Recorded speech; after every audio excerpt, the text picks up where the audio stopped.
哦，红色，红色就是 recording，OK。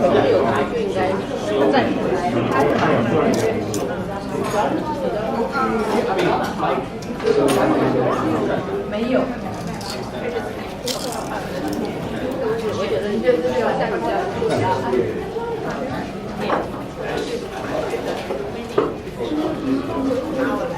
最后一次嘛，还有4次嘛，后面应该还会有。2月了，应该就是要开那个 candidate。2月要开 candidate。Okay, we'll start. Press. In 1 minute, we'll start. 可能会在台北。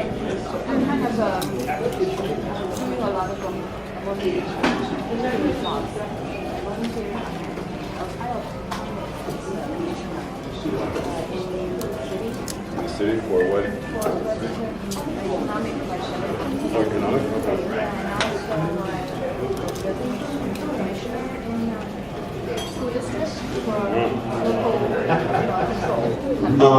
Okay, we can start now. And first, thank you everyone for coming to our 10th Civic Leadership Forum. And this is co-hosted by APAPA Trevally Chapter. APAPA is the Asian Pacific Islander American Public Affairs Association. And I'm the APAPA Bay Area Region President. Also, I'm the APAPA Trevally Chapter board member. And also this co-host is the Civic Leadership Forum in the CLF Foundation. And we have the Executive Director Anthony Ng here. And I'd like him to have a few words. Thank you. Thanks, Andy. You're probably tired of my opening remark. If you're not on the table, you're on the menu. Now you're on the table. I know quite a few of you. Now I ask the second request.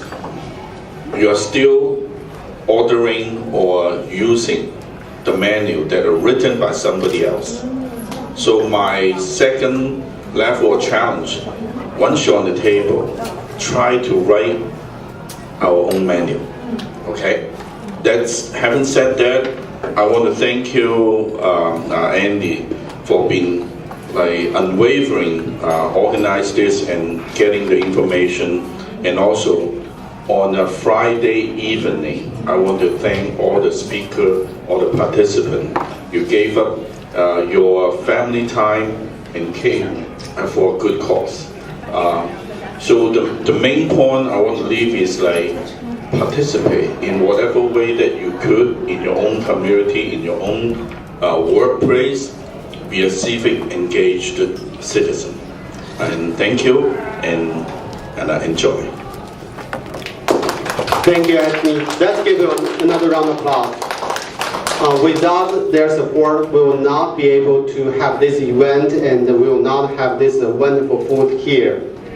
And before we start the speaker portion, there's a few things I would like to present. One thing is at the end of last year, APAPA worked with Rotary, sent a few parents and high schoolers to Mexico to do volunteer work. So they did a great job. I think they have a wonderful experience. Now I have a certificate for some of the parents and students. So I have a Perry Chang and the Star Chang. I think Annie is here.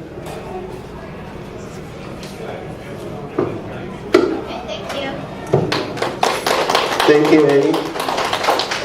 And I think I have a clipboard Yao.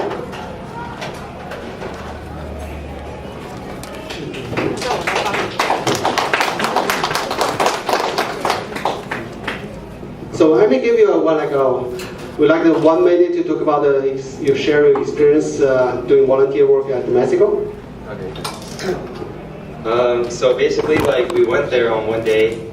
We spent basically the entire day from the morning to the very end of the day just traveling there. And when we got there, well, we didn't really do much the first day, so we just went to bed. But the next day, we immediately started going to another family's house, which was nearby in the community, and we realized what they were living through, which was a really small, about, I'd say around 100 square feet, maybe 150 at most, a little wooden shack. And we were realizing that in this trip we were going to build them an extension to their house, which would consist of brick that's I guess stronger than the wood that originally made their house. So the next few days coming, we went to their house pretty much every day except for one, and we would transport brick and also measure them, lay it on the house, cut them, and including many other things that would help their electricity in the future. And alongside this project, we also went to the local orphanage where we met kids of all ages ranging from around 12 to 17 who were either found abandoned or in the dump where people just found them and brought them to the orphanage. And before we went there, we would buy toys that we would bring there or buy food like ice cream to make banana splits for them. And when we got there, we would play with the kids and also deliver them the toys that we brought, and also made them the ice cream and the banana splits for them to eat. And additionally to this, in the community nearby, we also gave them food buckets, which would provide these, I guess, poor or less fortunate people things to build on, such as food, clothing, hygiene products, all things that they could use within the next few weeks or months. And this is, I guess, this experience has, I guess, opened my eyes, but also let like everyone that went there could experience or see what they had to go through. And I would do this again, and I would advise other people to do this as well. Thank you, Clifford. And from what I heard from those parents and the students, and they feel this is a great opportunity. So maybe this year, again, we'll work with Rotary to send some kids there doing volunteer work. And I apologize, I have to bail out at the last minute because I planned to go kind of drive there. The last moment, just 3 days before the trip, my mom was diagnosed with cancer. And she's okay. I think now she, with the technology, initially told me like only 6 months. I was totally shocked. And I don't know, I said cancel everything, try to be with my mom, take care of her. After so many trips to the hospital, finally we learned the cancer she has is only target to Chinese lady non-smoker. It's the most benign one. With the technology, she can survive a few years. Hope it's working. So thank you. And another thing I want to do a little bit advertisement. And this year again, Tri Valley chapter will do the internship. The internship primarily for the high schoolers and the college student. But we may have a few high school senior, junior can apply. And I think Julie have the flyer here. And if you're interested, you can apply. And what we do is we first provide initial training, and then we send to the official's office, and also during the first weekend of August, they're working with VNA and CLF from Anthony. We have a 3-day leadership retreat in Berkeley, and all these are free, and at the end we give a little stipend. One thing I'm so proud of is I just met this young lady a few weeks ago. She came back. I met her in 2016 in the summer. I found she has a great potential. I sent her to the Berkeley retreat. Last year she came back, did the intern with us. She did the intern at Board of Equalization Fiona Ma's office. And she was so good after that result. She has great talent. We sent her to DC. She did intern with U.S. Senator Jeff Kearney, I think from Portland, and that's a great experience. So if anyone friends is interested, just let me know. Okay, just come back to today's topic. This year is the election year. Last year we did many monthly civic leadership forums, so we will continue to this because this is election year. We want to provide a training to the candidate or someone who is interested to support candidates, how you register as a candidate, what kind of document you need to fill. And we have a great relationship with the Contra Costa County Voters Registration Office. And starting from 2014, we had a joint education session to train people to register people to vote. And then also 2016, we had a meeting to train the poll workers. We sent several some to the Alameda County as well. But it's we have several people, and this year we work with them again to help them for the Chinese ballot, because this year will be the first year Contra Costa County will have a Chinese ballot. And today we have someone, we're very honored to have him here. He has been an election administrator for more than 20 years in California, Washington, and Utah. He is currently the Assistant Registrar of Voters in Contra Costa County, and was previously the Registrar of Voters in San Bernardino County, as a principal of the Forefront Election Solution. He consulted with the state and the counties across country on election and technology-related matters. And he has earned state and national certificates, awards, and recognition for innovation, project management, and leadership.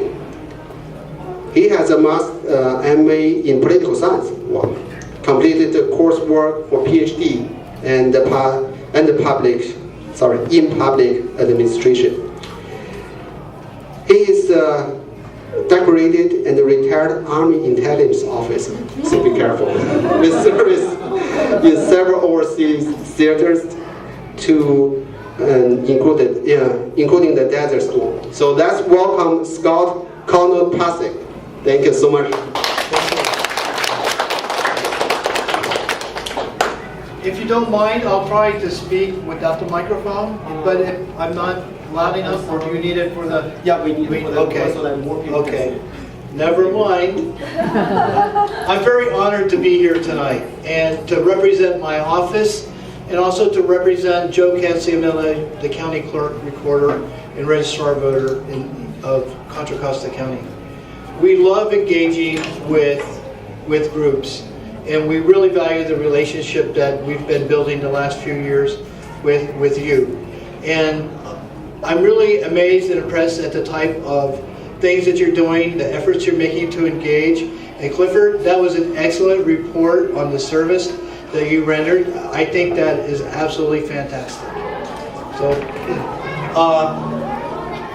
I understand some of you may be interested in running for office. Thinking about it, maybe somehow, maybe sometime. Congratulations. It takes a lot of courage. It takes a lot of courage to put yourself out there and to be willing to accept the challenges of the hard work, but also take the risk of being rejected. And that's one of the biggest things in running for office. But before I talk in detail about what the steps are for running for office here, I want to just share a couple of things that are going on that we think are really exciting in Contra Costa County. You heard that we now are providing all of our voting material and our official ballot in Chinese.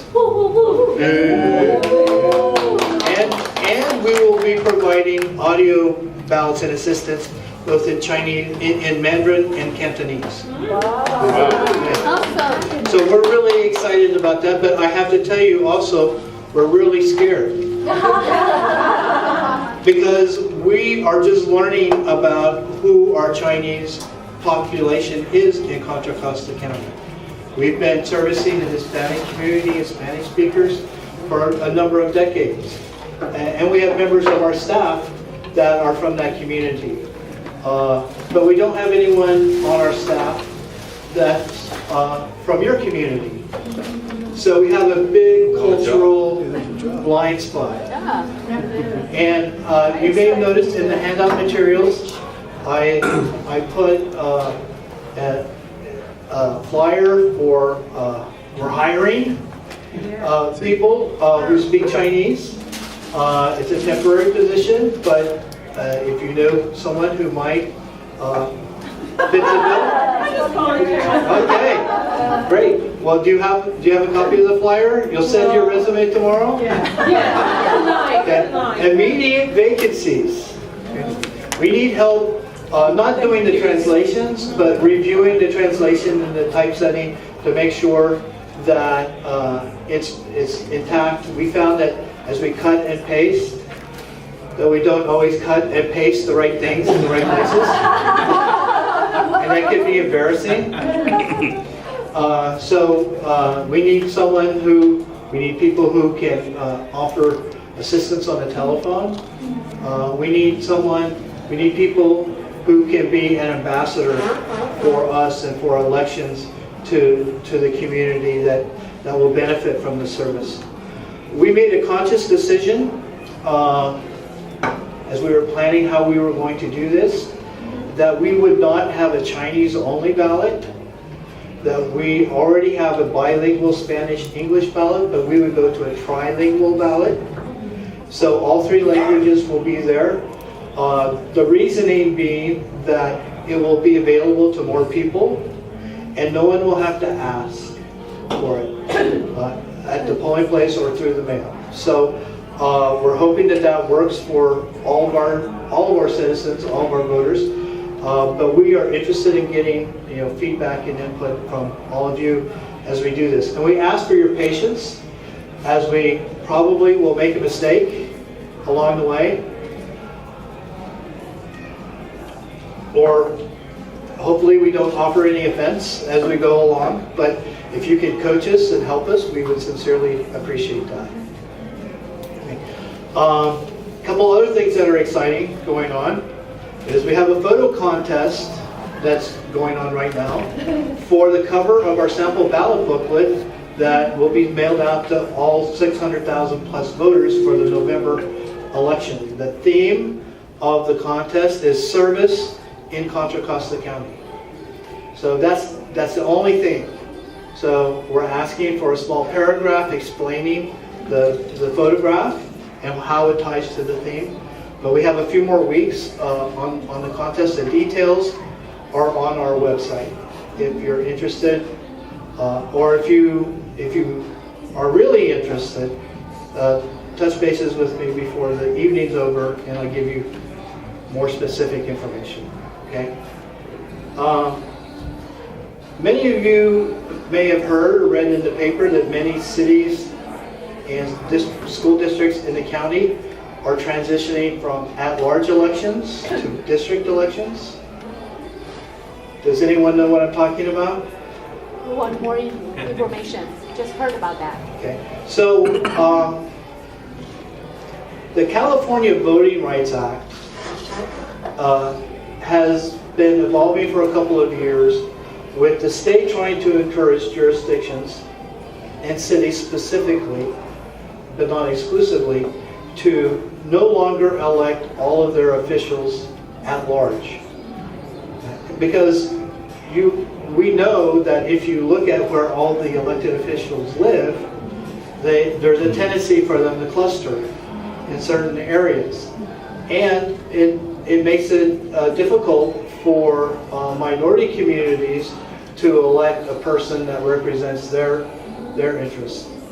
So because cities and districts haven't been very excited and exuberant about making the change, because none of the city council members want to lose their job, there's been a change to the law that allows legal challenges to be filed by individuals to compel districts to go to a city or a school district to go to from at-large to district elections. So in Contra Costa County right now, the city of Martinez, Concord, Antioch, and Brentwood, as well as West County School District and Martinez School District, have been legally challenged and are going through a process of developing districts from which people will be elected in the future. Now, cities and districts don't have to be challenged to do this. And I understand, I have it on good word that there is a majority Asian community here in San Ramon, but without a representation on the city council. So this is a step that might be able to open the door, make it easier for an Asian American to be elected to office, which is kind of the theme for tonight.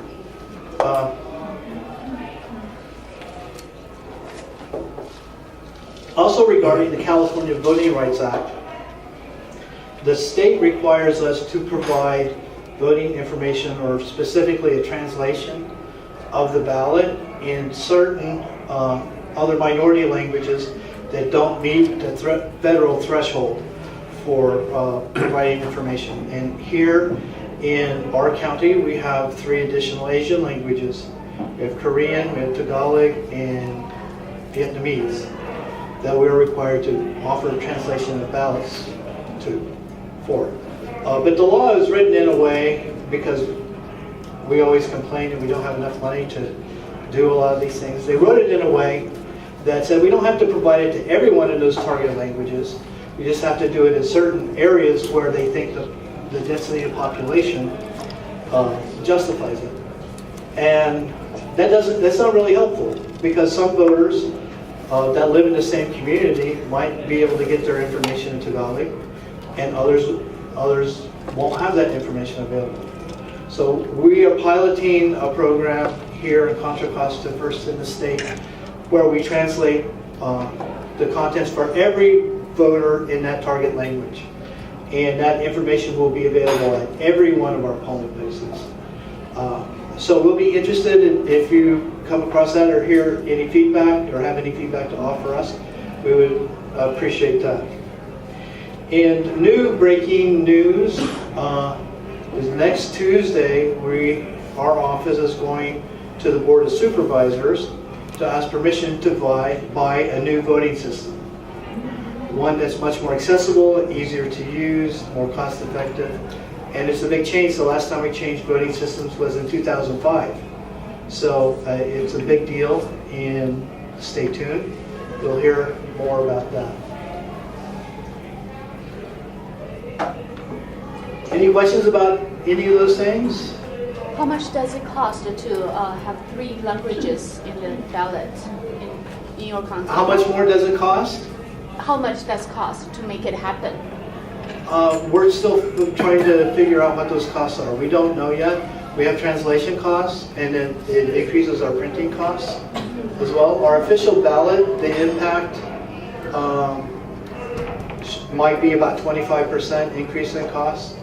The official ballot, the sample ballot booklet, the book that we mail to everyone, there's a lot more pages in there.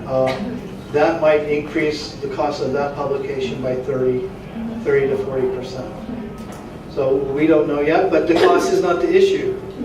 Okay, we're not doing a cost benefit to see if we should do it or not. The population has reached that threshold, so we're providing that service. Now, the following question is, how many population do we have in Chinese need that Chinese service in your county? We really don't know for sure. What is the threshold then? The threshold is 5,000 people, or 3% of the population that don't speak English. Okay. So, or they have difficulty speaking English. So we're still learning where those populations are. We did a little bit of looking at the census data. That census data is old. There were some estimates that came out in 2016, and we analyzed those, and surprised. A lot of them are here in the Tri-Valley area. Believe it or not, there are some out in Brentwood, the East County. There's a concentration, and we thought there might be some in East or West County, Richmond, El Cerrito, that area. There's really not a concentration there from what we could tell, but there's a higher concentration in La Miranda. Okay. So it's kind of spread out. We're not really sure who these people are that might need our assistance, might need the language assistance. We're not sure if their preference is Mandarin or if their preference is Cantonese. We suspect it's Mandarin. We don't know whether we should be using traditional fonts or simplified fonts. And we have no idea what the difference is. Okay? That's why we need feedback and input from the community like you. Okay. Any other questions? Yes, sir. The question I had was, is it required to mail out the booklet to every single registered voter? Can they opt out? Internet? Can they go and read it on the website? That's a very good question. We are not required. Okay, we can offer an opt-out to people, and we do have the information on our website. But we choose not to offer the opt-out. Instead, we prefer to mail every voter this booklet because it fulfills another requirement that we have to maintain the accuracy of our voter rolls. We are required every 2 years to do a 100% mailing to everyone to confirm their addresses and to get change of information back, change of address information. So we could do it by doing a separate mailing, or we could continue mailing to everyone and use this as that vehicle to do it. So we think in the end it's more cost effective to continue mailing to everyone. But you're more than welcome to read all the same information on our website. And actually that's another great thing, where we just started a soft rollout of our revised website this week. It will be out publicly in the next week or so after we do a little bit more testing. We will have content in Chinese as well. We have a lot of lookup tools, so you can look up yourself, see what your registration status is, find out who represents you, find out what you're eligible to vote on, and you can read all the information that is otherwise in the paper book. Okay. Any other questions? Yes, ma'am. How do you ensure you can reach all the population who are eligible for voting? Well, in our system here, it's a two-step process. So the first step is voters have to register. They have to come to us. Voters have to make the first move, so to speak. And once they register and we know who they are, where they're at, then we can provide them all the information that they need. And you guys have done voter registration drives, and we're happy to provide you more resources and training if you like to do more in the future. But in our system, it's a two-step process. So that's supposed to be changing as we transition to a California motor voter system, which means when you register your car, get a driver's license or get a state ID, you're automatically registered to vote. And you have to opt out if you don't want to. Right now we have an opt-in system. This was going to be an opt-out system. So hopefully over the next couple of years as that rolls out, we'll get more and more people registered. But then still, the real challenge is the second part, is getting people to show up and participate. And that's often the harder part. So, any more questions? Yes, sir. You mentioned that the motor voter system. I think that's a great idea. But I'm curious, it has been processed for a couple of years now. Do you have any idea when it will be materialized? Or do you have an idea it's already on the bill, or is it already in the proposition? Good question. Yeah, it was passed a couple of years ago.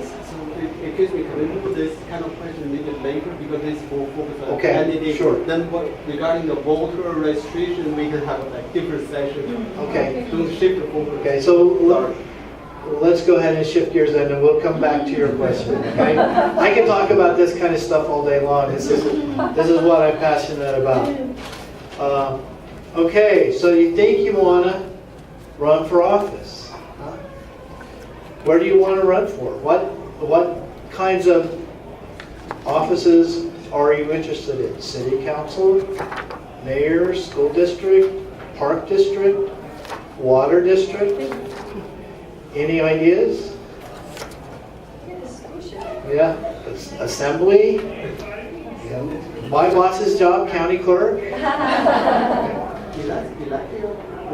Yes. Oh, really? Yeah. So my boss is elected. How long the term? It's a 4-year term. But I like him, so don't run against him. Does he have term limits? No. You can run forever? Yeah. Joe's predecessor was there for 25 years. So what are the requirements? Oh, no term limit? So the that's a good question. Let me talk just generally about requirements for running for office. You have to be a registered voter. Okay? So it means you have to be over 18, you can't be a convicted felon, you have to be a U.S. citizen, and you have to live in the district that you're going to run for. There's one exception for offices where you don't have to live in the district. Does anyone know what it is? Governor? Congress. Exactly. Congress does not have to live in the district that they represent. Yeah. Good job. So, did you know that in 2014, so 4 years ago, so the same offices that were up in 2014 are the ones that are going to be up this year, 2018. 39 offices did not have enough candidates filed to even go to election. Really? That means everyone who filed automatically elected. Wow. In the county, in Contra Costa County. Can you tell us? Good to know. What are those? So in 2016, well, I have more news here. In 2016, there was 37 offices that did not have enough candidates filed to go to election. So if you filed, you were elected. Automatically. Did you know anyone from Danville? Nobody in Danville had to show up on the ballot last year because not enough people filed. Oh my God, move to Denver. And here in San Ramon, there were 2 city council seats open, 4 people filed, so there was a contest. But the old mayor, nobody filed against him, so he filed for office, he was reelected. Oh my God. So if you look at the school board, if you look at the park district, you look at the community college district, this happens all the way through our system here. Why is that? People are afraid to file for office, or they don't know what they need to do. But you guys are on the right track here because you're asking the question, what do I need to do? So first of all, you have to find out what your interests are. What aligns with your interests, with your skills, and with your time commitment. And how competitive are the offices, and who would you be running against? Okay? Because you would be surprised how easy it could be if you file at the right time for the right office, just to waltz in, file, and walk out elected. It's really sad. It's really sad that we have such a high percentage of people holding office, representing us, and no one ever voted for it. No one voted for them because nobody ran against them. And people don't know because a lot of public doesn't really know about it. So. Right. Now, like I said, you guys are doing the very first thing you should be doing is finding out what's involved. So look at all the offices. You can go to our website. You can type in your address or your name, and you can find out what districts you would be eligible to run for. All the positions for the address. All the districts. All the districts. And there's different kinds of positions depending on the district. For example, in San Ramon, there's a mayor. That's one position, and then there's city council, another. But you can see all the things that you're eligible to run for by where you live on our website. What's your website? Can you post the website? Yeah, our website is cocovote.us. Oh, that's cute. I hate it, but it's kind of catchy. Yeah, but I say I live in Pleasanton, so that's Alameda. So you have to go to A Alameda. different system. Right. How But do they have I- the same situation in Alameda.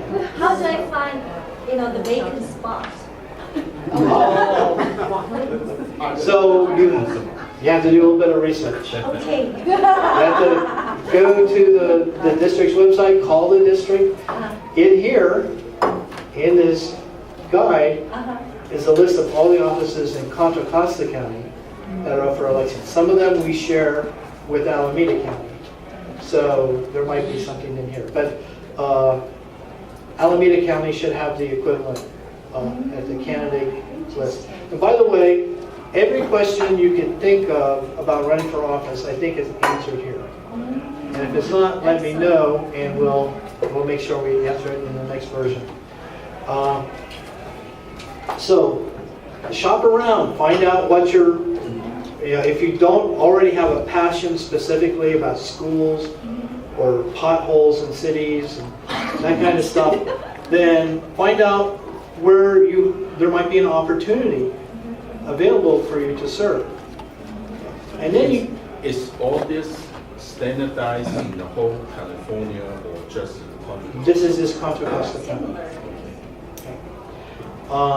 But every county does something similar. Well, I think ours is the best. And most of them. So if you're not one of my voters, But anyway, research the organization. Find out what it is that they do. Find out what the issues are. There are some people who run for office who have never sat in on a board meeting for the office that they're running for. Okay? Wow. So they're not very well prepared. So you should start showing up to board meetings and find out how they do business. Find out what the issues are. Find out what the personalities are. And then you can decide, am I going to run or not? Now, as you do that, you should kind of develop your own agenda. What's important to me? If I'm elected, what would I do differently? Okay. Now, a lot of times people run for office for their own ego, just to be important. And that works, unfortunately, way too often. It's successful. But if you campaign as someone who understands the issues and you have a point of view and you have a position, and that position is inviting to others, you have an excellent chance of being elected. So once you get to that point in the process, you need to form a committee. So that's actually an official act where you fill out paperwork and you file it depending on your office, the office that you want to run for. You either file it with our office online or you file it with the state, the Secretary of State's office. And where you file, depending on the office, is all in here. Now, once you file a committee, what's the purpose of a committee? One purpose is to let people know that, hey, I'm interested in this office. Because people who are political actually check our website all the time to see who's formed the committee. Especially those who are already elected. They want to see if anyone's... Challenge the... Right. Because the part of filing a committee is you have to say what office you want to run for. Okay? But the real purpose of a committee is to raise money. So where we can check that? Again, cocovote.us. Maybe you can send me the pass, I can see it. Okay. Well, there's so much information on our website that it would be hard to give you all the URLs. We've worked really hard to make it usable, especially in a week or two when we roll out the new version. You should be able to find it very easily. One of the things we've done, and we were talking about this a couple of minutes ago, as we were revising our website, I asked our team to stop thinking like they're in government and start thinking like they're the person calling on the other end of the phone. And what question would you ask? So we have an issue in government where we don't hear your question, we just hear the answer. You know? And when we try to, we frame our information around the answers and not necessarily around the questions. So we consciously try to organize our information in a way that's responsive to questions that you might have. Which is why I think you'll find that it's very helpful. And if you can't find the information that you're looking for, our phone numbers and contact information is in here, and somebody will gladly point it out to you. So the purpose of the committee is to raise money. Okay? It takes money to run for office. And you're really silly if you only use your own money. Okay? Because there's plenty of people who are out there who will give you money to run if you represent views that are compatible with theirs. Okay? Sometimes there are strings attached. You have to make your own decisions about what kinds of strings you'll tolerate, you'll be willing to accept. But you need to go out and raise money. And you need to report the money that you raise. And you can also check how much your opposition has raised. Again, cocovote.us for most of it, for a local office. Sometimes you have to go to the state's website depending on what office you're seeking. So, yes, sir. Explain the deadlines that have to raise X amount of money by certain dates and those kind of things? You don't have to raise money by a certain date. You have to report it at certain points in time. So there's 2 semi-annual reports that are required. The 31st of July, so you're reporting any contributions from January 1st to July or June 30th have to be reported by July 31st.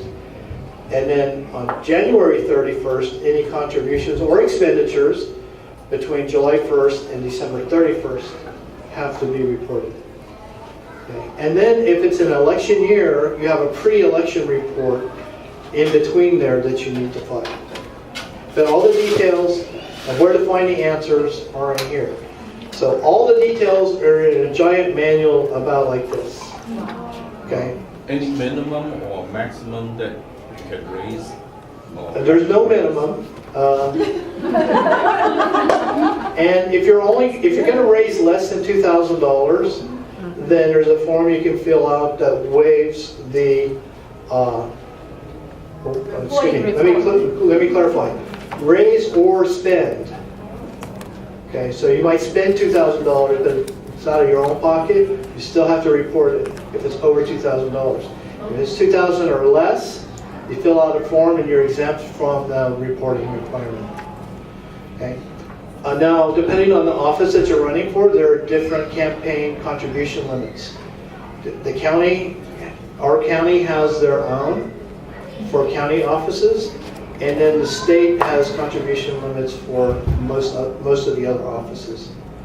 It's about, don't quote me because I try to stay out of this. I think it's about $3,400 per election per person. Is the Any position? that's from an individual. I think that's the basic number state. Yeah. 3,400 only? 3,400 Per person. Per So, person per person per election. per election. Okay, so it's really complicated. If you run for office, and if it's an office that you are raising a lot of money for or spending a lot of money for, you should hire a professional campaign treasurer to file the reports on your behalf. And to keep you out of trouble with raising too much money from a single donor. Okay? Well, per person is a donor. Right. The donor. Right, the donor. Yeah, not candidate, but donor. So $3,400 per donor per election. When you're talking about state level. That's the state level. The county level is, don't ask me to explain. I can't explain. I have to get my attorney in the room whenever I have to try to explain it. So who we can contact with to get more detailed renewal position? So again, it depends. If it's a county office, so county supervisor, county clerk, sheriff, DA, then you need to start out by contacting our office. I have staff who are much more knowledgeable than me. I'm not even going to pretend to really know this very well. Some limits are set by state, some by county. It's all really complicated. Unless you sit down and try to figure it out. And I haven't tried because I don't have to run for office. So do you mean every position has different limit? Yes, there's different rules for different positions. But the most important one probably for you guys is understanding the $2,000 rule. Because if you're going to run for one of these offices where you might be unopposed, you're not going to have to file any reports, right? Because you're not really going to be spending much money.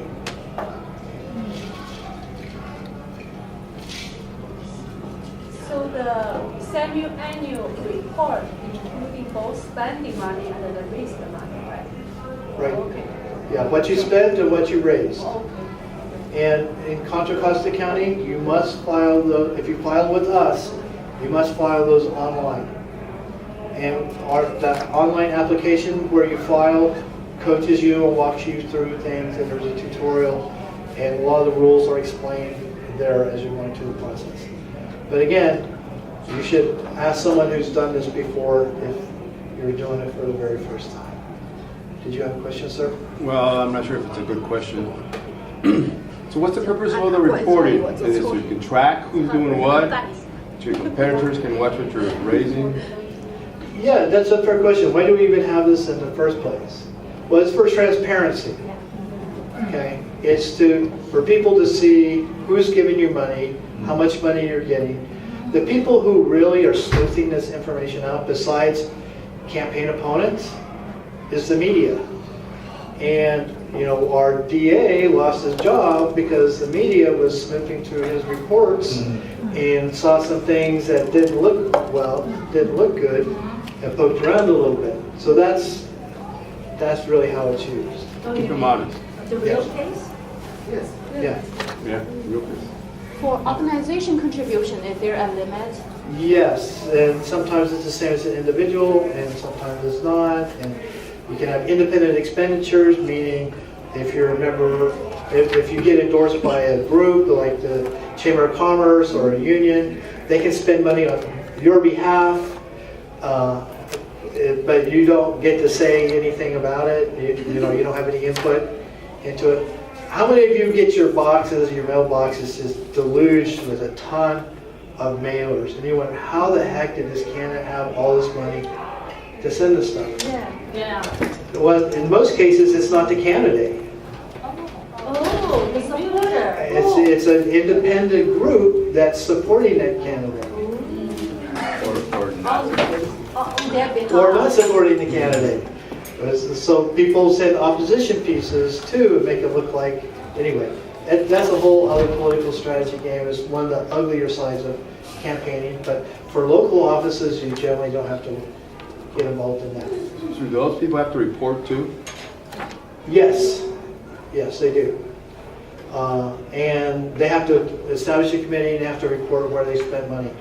But it's a little bit harder to connect them up to campaigns to know who to look for. But there's been every year, and Catherine Baker, your assemblywoman here, has done a lot to try to add some transparency to the laws for people disclosing who they're spending money on behalf of. But money in campaigns is one of the biggest issues that I think our country faces, not just locally, but I think our country. So one question, I think it's for like a city seat, like city council's mayor is more report to the city. Right? Yes. So that's the one exception. Okay. If you're running for a city office, you report to the city clerk. That's the only one before the city. And the state go to the state. All Right. the rest go. All the rest come to us. The bulk of them come to the county. Okay. So you filed a committee, you started raising money. Now you have to officially file for office. Now, in an even year, we have 2 filing periods. The filing period for the June election starts this coming Monday. So the 12th of February. And it runs through the 9th of March. That's for state offices, judges, county offices, and county superintendent of education. Those are the only ones that file in February, March. The other filing period is in July and August. So I think it starts July 12th, I think, 16th. July 16th through August 8th, I believe. Always starts on a Monday and ends on a Friday. And that's when you would file to run for local offices. If you want to run for a city office, you have to file with the city. Any other office, you file with us. Same time, same year. In the same time period, yeah, the same time period.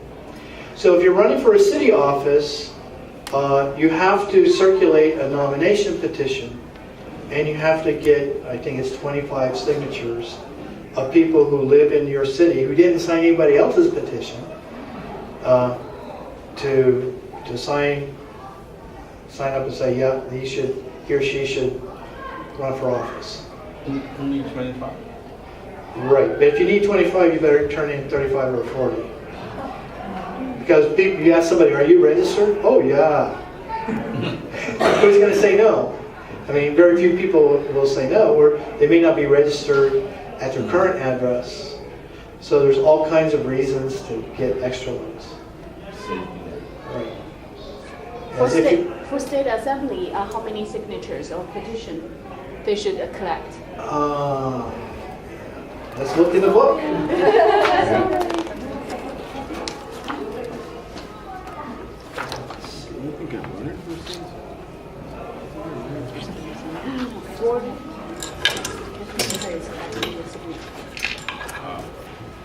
Well, you guys asked tough questions. A1. So that's. Do you have this menu online? It's online Yes. search. Yes. It's hard to search. It's okay. We'll search later. Yeah, we can search later. So anyway, the answer is in here. It's inside. Let's see. So state assembly is 1,000. 1,000? Yeah, what page are you on? A1. A1. So the signature and filing fee requirements. So there are no filing fees to file for office in July and August, but there are for the March offices. And the reason is that the offices that are up that people file on in March are full-time jobs. And because it comes with a salary, a percentage of the salary, this 1% of the salary is the filing fee. Okay. For city offices and school board, there's no salary. You get reimbursed some expenses and you get a stipend, but it's not a salary, so there's no filing fee. Do you have people in your office to check every signature? Yes. Well, actually, the city, yeah, we're trying to get the cities to do it, but they just send them to us and ask us to do it. But yes.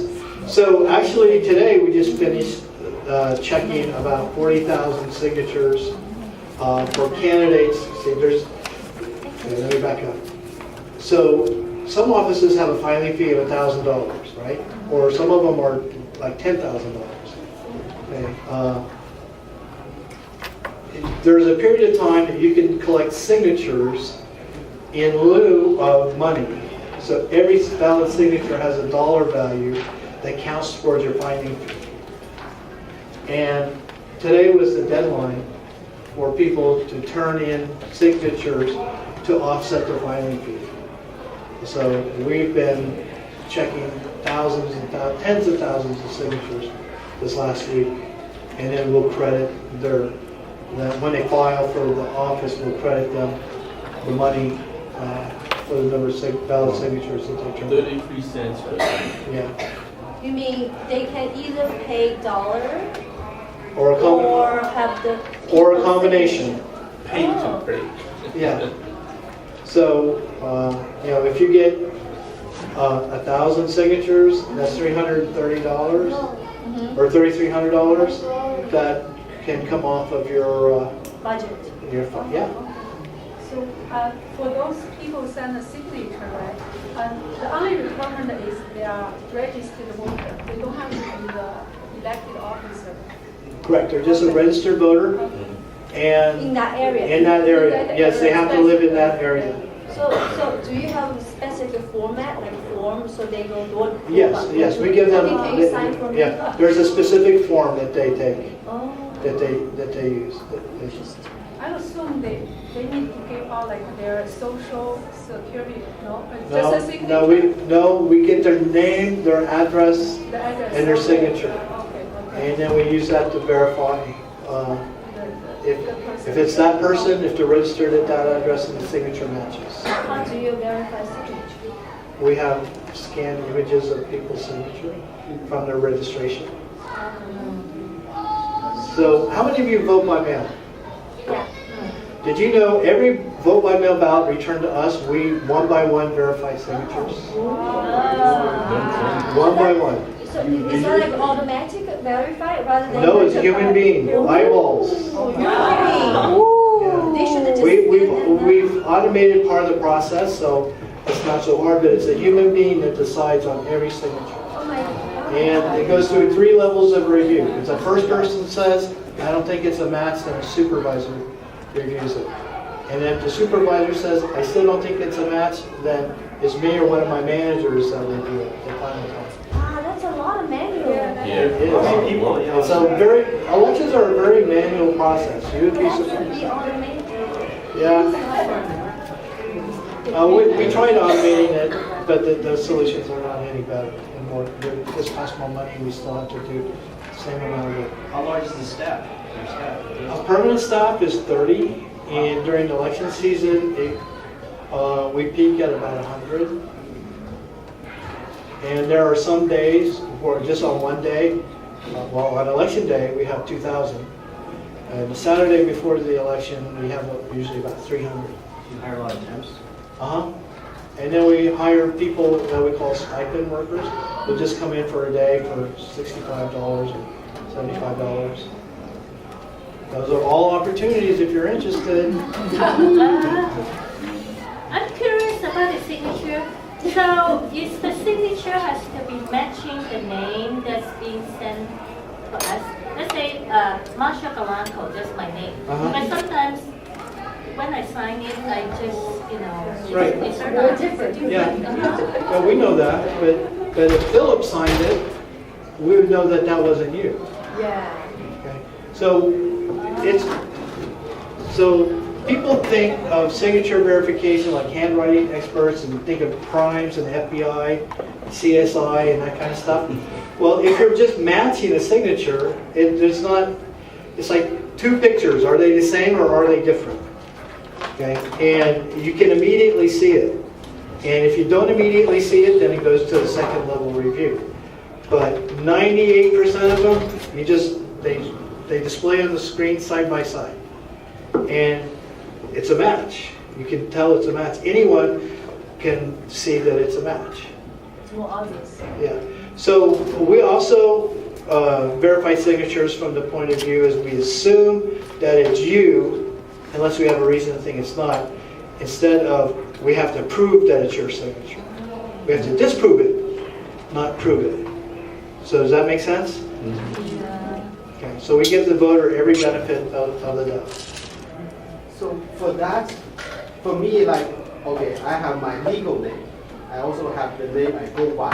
So for that, like when I send that card, I have to put my legal name, whatever in the voter system, my legal name. And then when you run, I may use my go by name, right? Yeah, we can tell. You can tell? Yeah, we can tell. So no matter which one you use, you can tell. We can tell.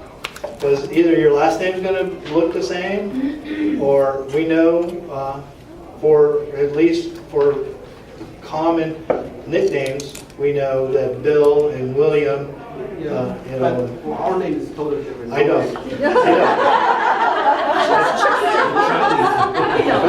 I see a lot of them.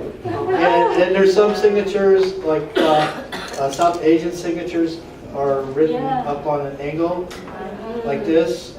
And I speak Arabic, so I see some Farsi and Arabic script that you can tell that, you know, if you, I mean, you can just, you don't have to speak the language or actually even read the handwriting, because you're just comparing two pictures.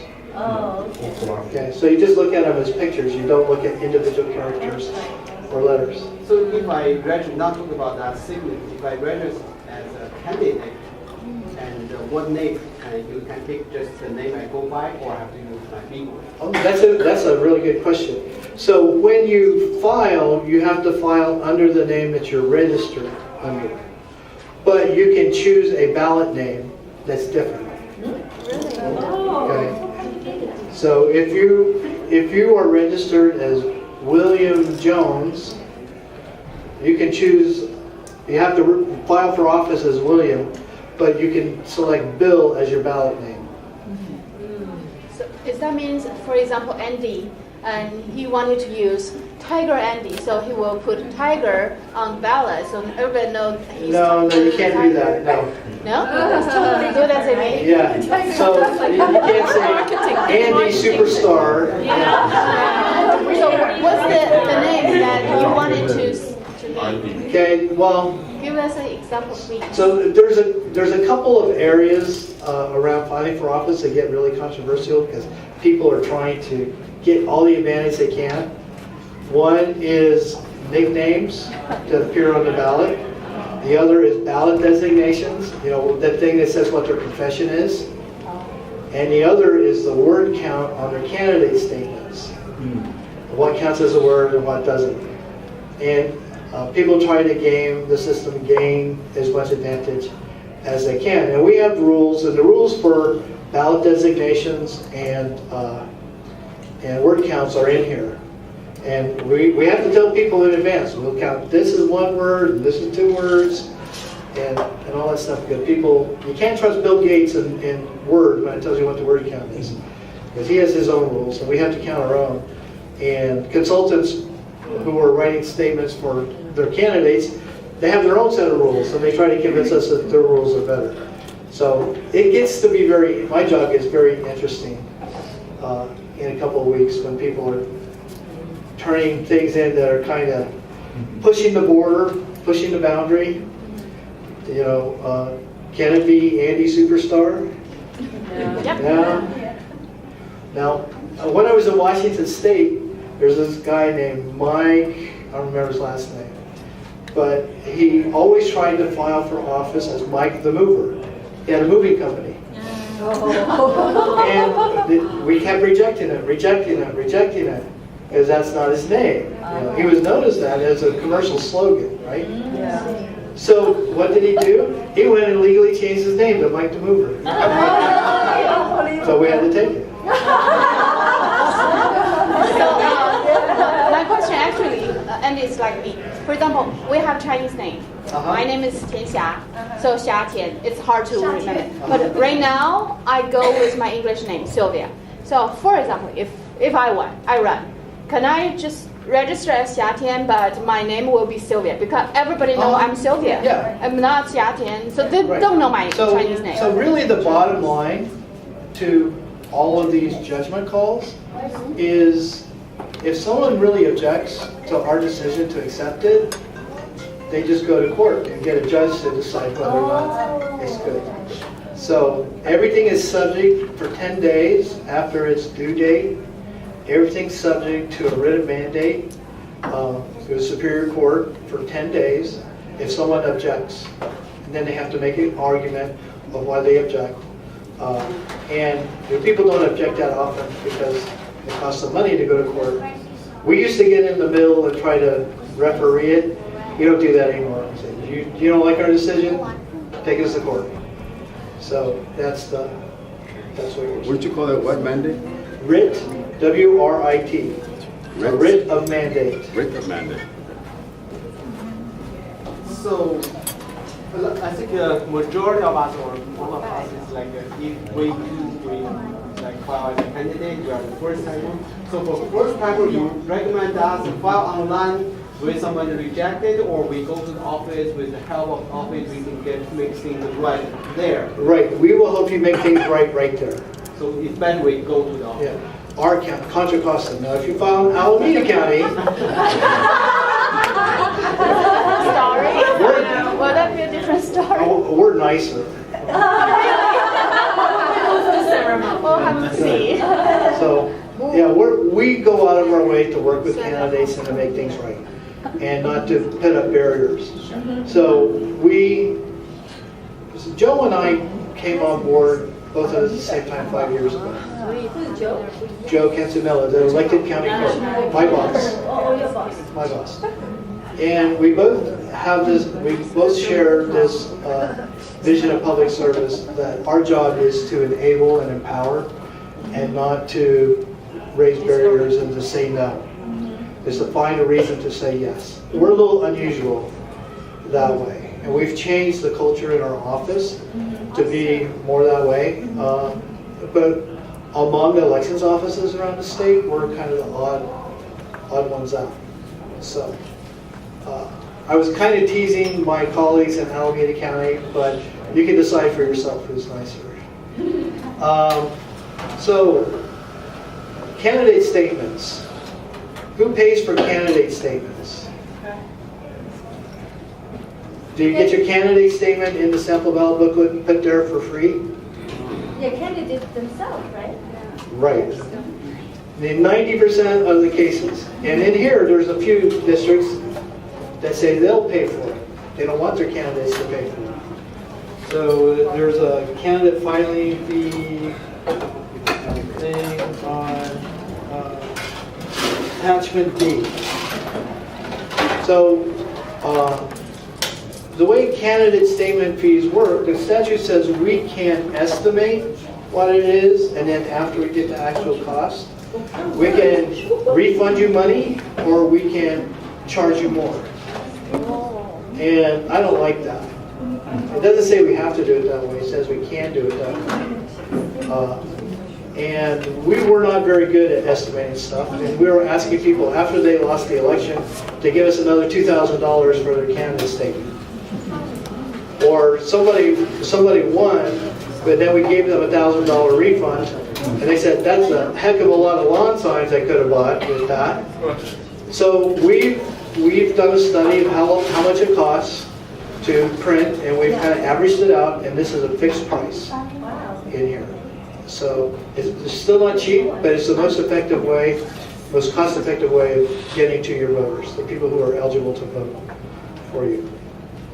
And our costs are about half as much as neighboring counties.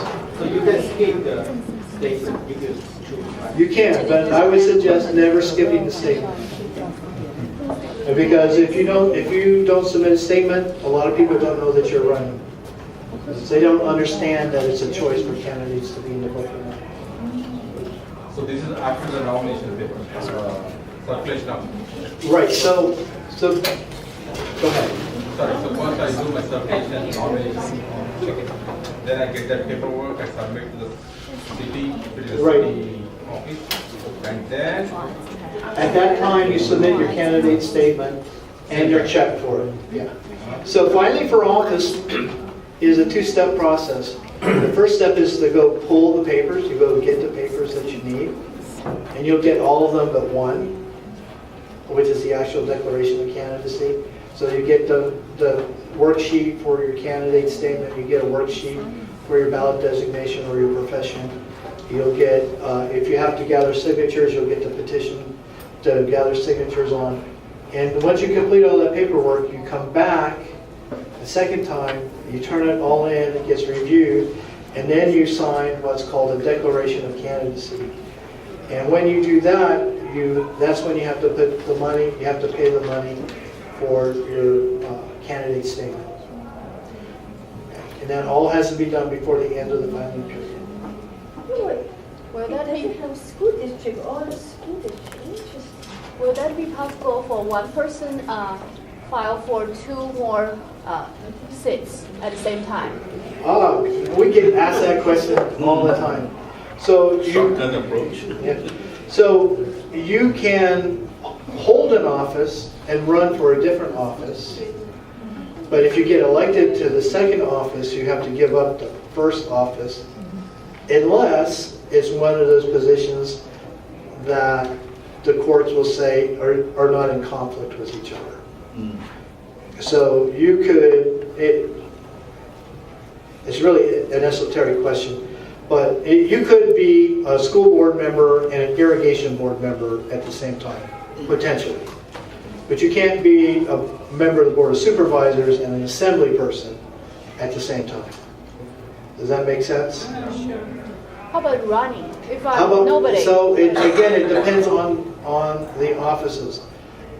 It's very often that someone will run for Central Committee, but also be running for Assembly or something like that. In that case, you can. But there are very few cases where you can run for 2 offices at the same time. So at what point of time you can start raising donations? As soon as you file as soon as you register a committee, you can start raising money. So for that committee, we need to file like a 500? I think it's a 410. For just 410, not 500? It's in here. Boy, you guys are really quizzing my technical knowledge. I don't do any work. I just talk all the time. So Paul didn't tell These guys are serious. This is So there's one of the attachments here has the flow chart for campaign filing. So F1. But there's a lot of different forms. So I have a simple question. So what if somebody runs and loses and raises a bunch of money? What are you supposed to do with that money? There are things you can do and things you can't do. If he wants to run again, he can save it and put it into another campaign. In some cases, he can donate it to other candidates. But he can't go on vacation with it. That's what our DA did. Our former DA did that. So, can you donate it to a nonprofit, 501c3? If you dissolve the committee and all that, yes. Okay. So you can't really take any direct benefit from it yourself, though. So it's very rare they return the money to the owners if they lose. It's hard to return. So hard. Which people do you give it back to? Whose money did you spend? Whose money did you save? Yeah, but you, so you give me $100, he gives me $100, I spend $150, he gets the $50. We'll return your money. We know which one. So just a couple last things, and then if there's any more questions, we can talk about it. And I owe an answer to a previous question that we put on hold. Ballot designations. Remember that profession that goes by your name? Well, it's limited to 3 words, except sometimes 5 words gets counted as one. And there's all kinds of bizarre rules for what you can use or not use. Okay. You have to use your profession, your recent profession, not your educational credentials. Okay, and it can't be something that you did 20 years ago. It has to be what you're doing now or you most recently did. And that's the area where there's the most controversy. And you can rarely use the word retired. And if you were appointed to the job and you might be the office holder, you cannot say you're the incumbent. Okay, so there's a whole bunch of rules, there's a whole bunch of case law. It gets everybody's blood pressure really going.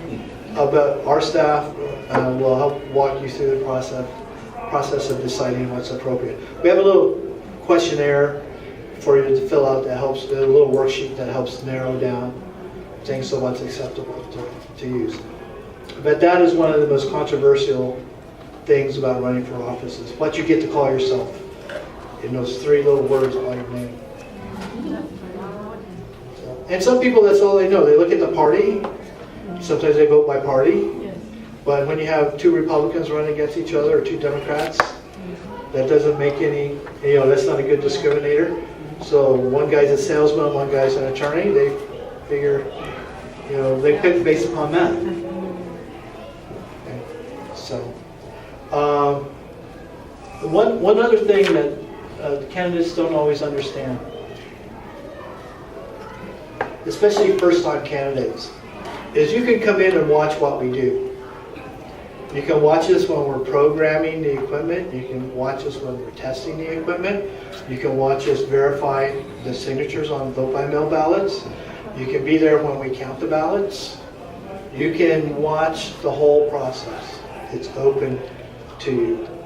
Very few candidates take advantage of that till they lose. And then they get really curious, well, what the heck were you guys doing anyway?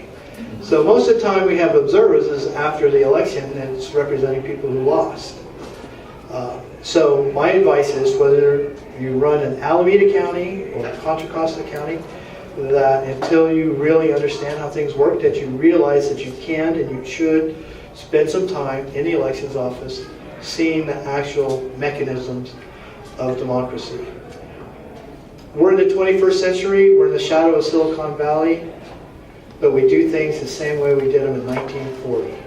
Wow. Okay. We have a few advantages over 1940, but we have paper that we have to move from here to there. We have paper we have to push through a machine. We have paper we have to put in a box and store. We have paper we have to store.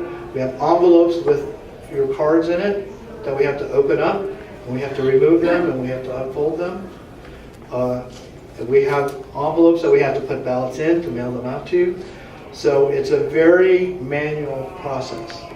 And the scale can be overwhelming. Through June last year, the most ballot cards that we had run through our scanners that were built in 1950, the old ones, was 350,000 for an election. Okay. Last November, because we had a 3-card ballot and we had a high turnout, we had to run 1.5 million cards through the same machines in the same period of time. Have you seen 1.5 million of anything all at once? That's a lot. Have you seen 350,000 things all at once? 350,000 $1 bills in here would fill up this whole room below that board. Okay? It's a lot of stuff. So we do, that's why we have so many people that come in, and it's why it takes us so long before we can declare who the final winner is, because it's such a physical and manual process still. So each election that comes, how much does it cost the county? Do you have an idea? Each county, I spent last November almost $8 million. It cost us $8 million. And I got reimbursed, the county got reimbursed about $4 million. Reimbursed from where? The cities and towns and school districts and the people we did elections for. State pays not a penny. Federal Congress pays not a penny. The county eats that. But everyone else pays.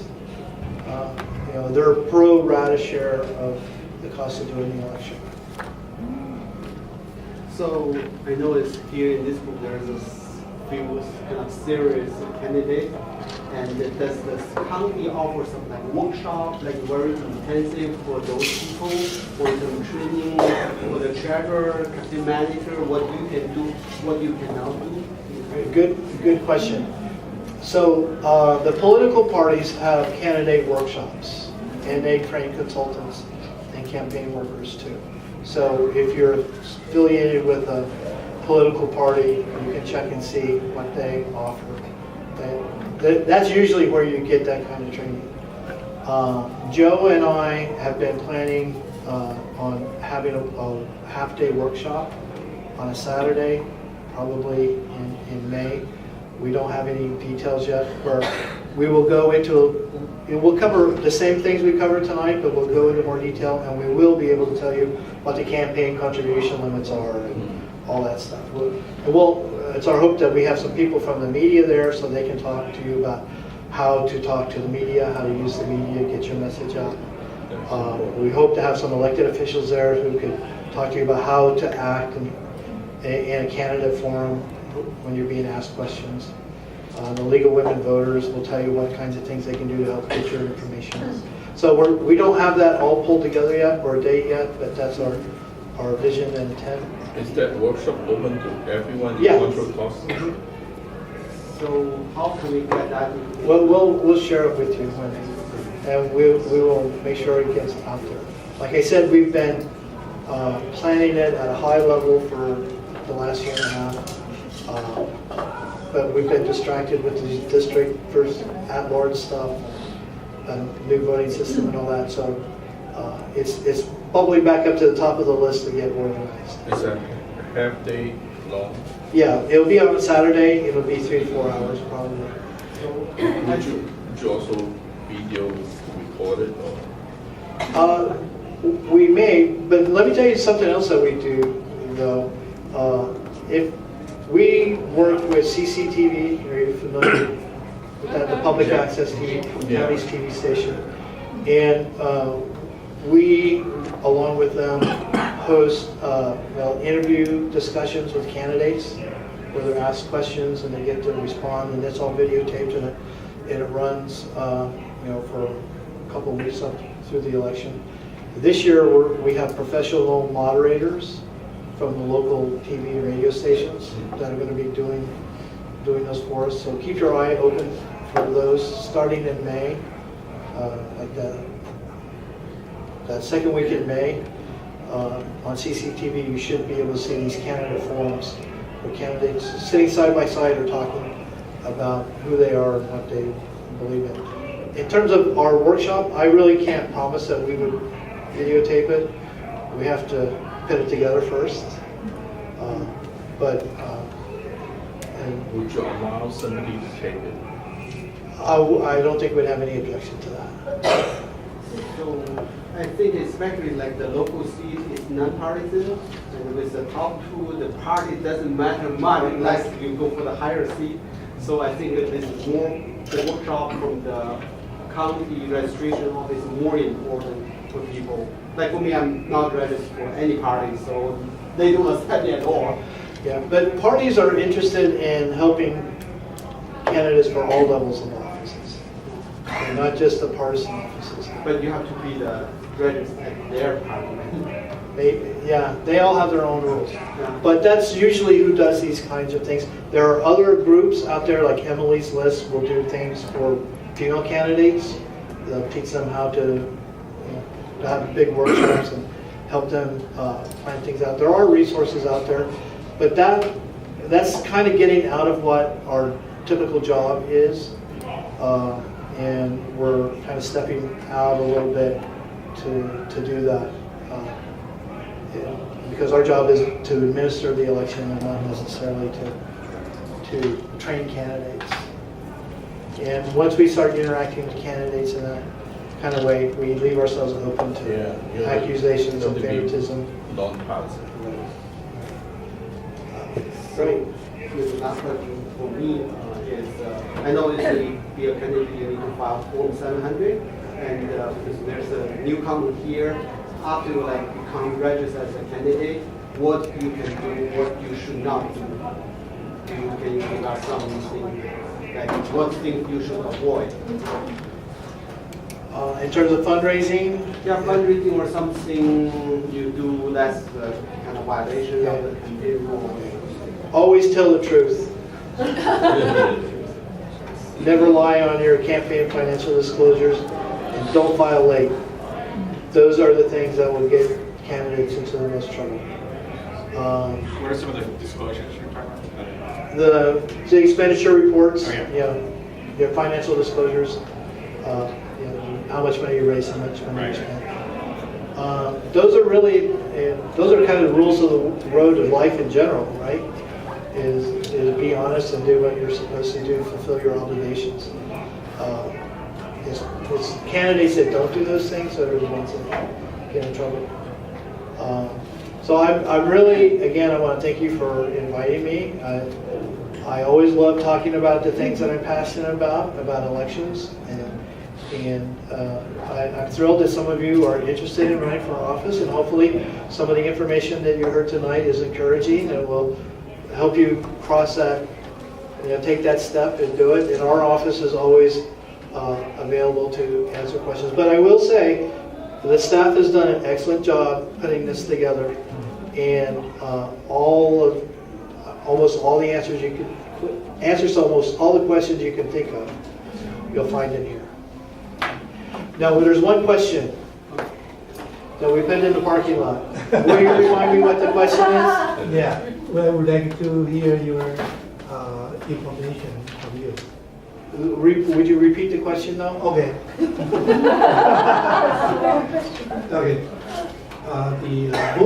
The motor voter system is very excellent, my own opinion, and it has been for several years. I don't know how it has been in the bill or has not yet, or is already in the public. Okay, yeah, motor voter. Okay, yeah. Okay, that's right. Okay, so politicians like to take credit for doing things, and sometimes they'll take credit for having a good idea and passing a law, even though the law is written so it doesn't take effect for 3 more years when they're out of office. So if it fails, they don't have to take the blame, and they're taking the credit now so they don't have to wait to take the credit later. So somebody else doesn't get the credit. Motor voter, this is my opinion, personal opinion.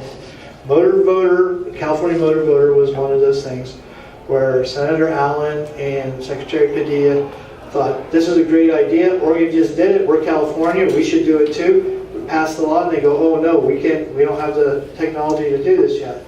Oh no, DMV doesn't want to really do this with us. We have to work with them. So they said, okay, we're going to pass the law, saying that we're going to do it in 2015, but we don't have to do it until 2018.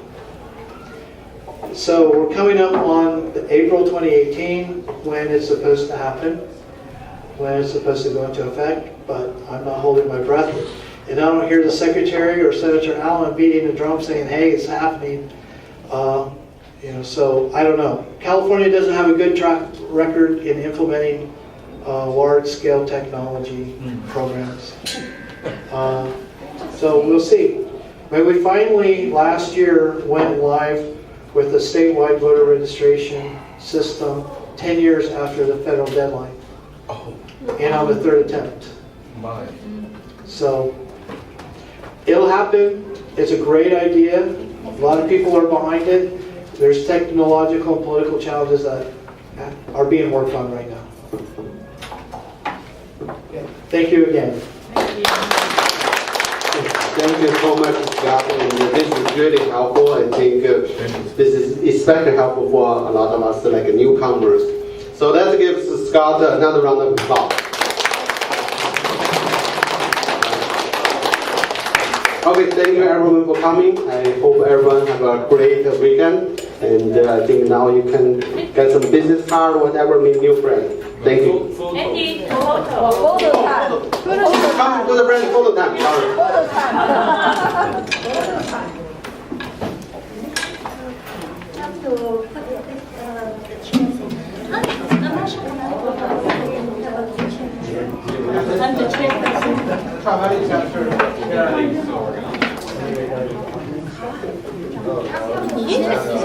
We can make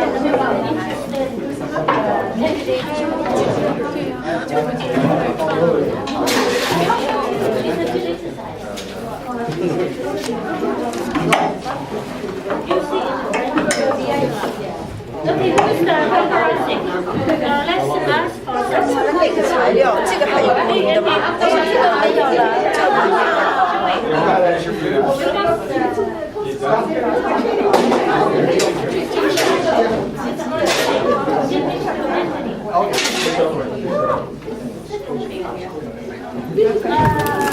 No, Sylvia, come too. Okay, come to the friend. Come on. Whoever doesn't want to include in the photo, who doesn't want to include? let's take the picture. Please help us. Actually, maybe you can help us. I can take it. You can take Hurry it. up, hurry up. Then everybody in the picture. Yeah. Oh, yeah. Hurry up.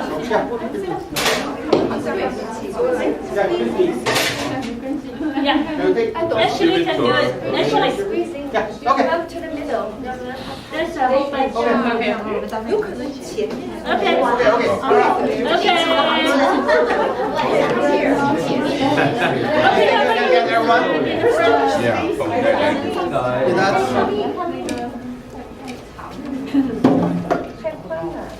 That's okay.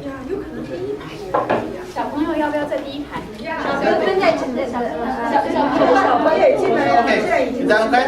Right enough? 聋了，你太小朋友 Okay. little friend, sit here. Okay. Let's kneel down. You ready? Okay. Okay. 1, 2, 3. Cheers. Okay, hold on, a few more. A few more. Hey, Sylvia. Here is the phone. Another one. Thank you.